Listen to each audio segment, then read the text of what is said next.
7 sky entertainment کے تحت عبداللہ قادوانی اور اسد قریشی کی قیادت میں ناظرین کی پسندیدہ جوڑی فیروز خان اور ثنا جاوید تیسری مرتبہ ایک اور میگا پروجیکٹ مشن خاک میں ایک ساتھ جلوہ گر ہو رہے ہیں۔ ڈرامے کی کہانی دو بالکل مختلف سوچ رکھنے والے کرداروں کے گرد گھومتی ہے۔ مستجاب ایک حقیقت پسند نوجوان ہے جو قسمت پر کم بھروسہ رکھتا ہے، جبکہ دعا ایک رحم دل اور قسمت پر مکمل یقین رکھنے والی لڑکی ہے جو اخلاقی اقدار کی سخت پابند ہے۔ واقعات کے عجیب و غریب تانے بانے میں مستجاب دعا کی محبت میں گرفتار ہو جاتا ہے، مگر وہ اس کے جذبات کا کوئی رد عمل ظاہر نہیں کرتی۔ اس طرح مستجاب کی محبت جنون میں بدل جاتی ہے اور وہ اس کو پانے کے لیے جھوٹ پر جھوٹ بولتا چلا جاتا ہے۔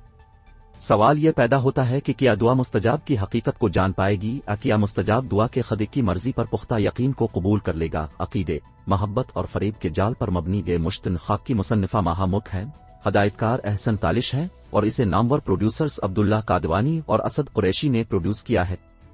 اس کے مرکزی کردار فیروز خان اور ثنا جاوید ہے، جبکہ اس کی کاسٹ میں اسد صدیقی، شبیر جان، عفت عمر، شہود الوی، دانیال افضل خان، ہرا عمر اور دیگر فنکار شامل۔ کئی سنسنی خیز اور چارٹ بسٹر پروجیکٹس جیسے خانی، فطور، رنگ محل، خدا اور محبت وغیرہ جیسے مختلف نوعیت کے نت نئے موضوعات پیش کرنے کی 1/7 TH انٹرٹینمنٹ پاکستان کے گھر گھر میں مقبول نام بن چکا ہے۔ مشت خاک بھی ان کے مقبول ترین ڈراموں کی فہرست میں ایک اضافہ ہے جو آج کل آن ایئر ہے۔